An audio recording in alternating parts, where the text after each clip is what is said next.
2026 with psych Siddhartha John 1st రోజు release అవుతుంది. And మీరు అడిగినటువంటి క్వశ్చన్, ఇయర్ ఎండ్ మంచి సక్సెస్తో 2025కి ఎండ్ చేస్తున్నాను. So 2025 is a very good year for me.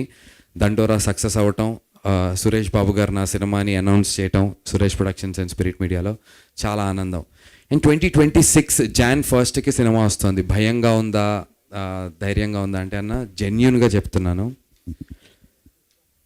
December 12th టార్గెట్గా పెట్టుకుని నేను నా బ్లడ్ అండ్ స్వెట్ పెట్టాను నా ప్రమోషన్స్లో. ఇంకా anything and everything that I could do నేను చేశాను. December 12th టార్గెట్గా పెట్టుకుని మీడియా వారి నుంచి మీడియా నా కాంటెంట్ని చాలా బాగా తీసుకెళ్ళింది. సోషల్ మీడియాలో ఉన్నటువంటి చాలామంది కాంటెంట్ని పుష్, సురేష్ బాబు గారు రానా గారు ని ఎంతవరకు నేను వాళ్ళని పుష్ ఎంత తీసుకెళ్ళగలుగుతాం. ఒక్కొక్క సినిమాకి ఒక్కొక్క మార్కెటింగ్ బడ్జెట్ ఉంటుంది.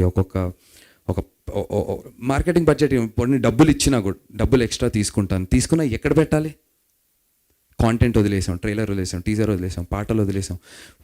నేను ఏ లెవెల్కి వెళ్ళాను అంటే, పొలిటీషియన్స్ పాదయాత్ర చేస్తారు కదా, డోర్ టు డోర్ వెళ్ళి ప్రతి ఒక్కరిని ఓటు అడుగుతారు కదా, అలా దయచేసి నా సినిమా చూడండి అని అడుగుదాం అనుకున్నాను. ఎందుకంటే నేను 12th వరకు చేసిన ప్రమోషన్స్ ఇప్పుడు 18 రోజులు మళ్ళీ నిలబెట్టాలంటే ఇట్స్ నాట్ ఈజీ. నేను షేక్ అయ్యానన్నా. అవ్వలేదు అంటే కనుక అబద్ధం అవుతుంది.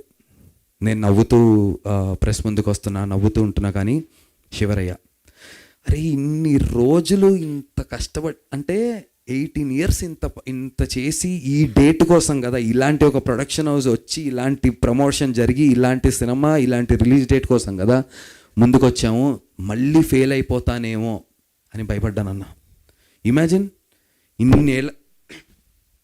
ఇన్నేళ్ల తర్వాత అవకాశం వచ్చింది, రిలీజ్ డేట్ అనౌన్స్ చేసేసాము, సురేష్ బాబు గారు వచ్చారు, రానా అన్న వచ్చారు, అన్నీ అయింది. టక్కున 18 days పోస్ట్ పోండ్. ఎంత షివర్ అయి ఉంటాను. ఐ రిమెంబర్ నేను ఇక్కడే రామానాయుడులో స్పిరిట్ మీడియా ఆఫీస్ బయట రాత్రి 1:30-2 వరకు ఇక్కడే ఉన్నా. ఇంటికి వెళ్ళలేకపోయా. నాకు అసలు అర్థం కావట్లేదు నాకు ఏం చేయాలి. నీతో ఇంటర్వ్యూ చేశా, మీతో ఇక్కడ ఉన్న అందరితో చేశా. మొన్న ఐ డ్రీమ్ వాళ్ళు ఇంటర్వ్యూ చేస్తూ మీరు ఎన్ని ఇంటర్వ్యూలు చేశారో తెలుసా అంటే నాకు గుర్తులేస్తారంటే 22 ఇంటర్వ్యూలు మీరు ఒక్కరు చేశారని అడిగారు నన్ను. ఆ తర్వాత చేయడానికి లేదు. నా కాంటెంట్ని ముందుకు ఎలా తీసుకెళ్లాలో తెలియదు. సోషల్ మీడియాలో ప్రతిదీ చేసేసా. నాకు అసలు అర్థం కాలే. ఇంకా మళ్ళీ ఓడిపోతానేమో అనేటువంటి భయం వచ్చింది. రాత్రి 2:30-3 ఇంటికి వెళ్ళా. వెళ్ళి ఆలోచిస్తున్నాను, నిద్ర పట్టట్లా, టీం అందరికీ మెసేజ్లు పెడుతున్నా, గ్రూప్లో మెసేజ్లు పెడుతున్నా. అయ్యానన్నా, ఫ్రస్ట్రేట్ అయ్యాను, షివర్ అయ్యాను, షేక్ అయ్యాను. ఏంట్రా మన పరిస్థితి అనుకున్నాను. కానీ నాకు ఆ రోజు మాత్రం మా నాన్నగారు చెప్పిన ఒక మాట గుర్తొచ్చింది. అన్న ఎప్పుడు చెప్తుంటారు మా నాన్నగారు, and he lives by that example. ధైర్యంగా ఉండరా, ఏది జరిగినా మన మంచిగా జరుగుతుంది. ఎప్పుడు చెప్పే మాట మా నాన్న నాకు, నువ్వు ధైర్యంగా ఉండు. పర్టికులర్గా ఒక పదం that he follows and he always asks me to follow. ఇలా చదువుకో, ఇది చెయ్యి అని ఎప్పుడు చెప్పలే. నాకు ఎప్పుడు ఒక మాట ఏం చెప్పారంటే జీవితంలో మా నాన్న, ఆయన ఏ పుస్తకం నుంచి చూసి చెప్పారో నాకు తెలియదు, కానీ ఆయన చెప్పిన మాట ఏంటంటే, ధైర్యంగా ఉండే నీ మాట ఆపగలదు ఎదురొచ్చే ప్రతి శత్రువు తూట అని చెప్పి మా నాన్న నాకు చెప్పారన్న. నాకు అది మైండ్లో ఉండిపోయింది. ధైర్యంగా ఉండే నీ మాట ఆపగలదు ఎదురొచ్చే ప్రతి శత్రు తూట, శపథం చేస్తున్నానంట శపించేవాడు ఉన్నా నీ వెంట అని మా నాన్నగారు నాకు చెప్పారన్న. నన్ను ఇన్ని రోజులు అడుగుతున్నారు. మన సినిమా పోస్ట్ పోన్ అయిన తర్వాత చాలా మళ్ళీ వేరే మీడియా హౌసెస్ని కానీ మైక్రో ఇన్ఫ్లుయెన్సర్స్ నుంచి అందరినీ కలవటం స్టార్ట్ చేశా. What makes you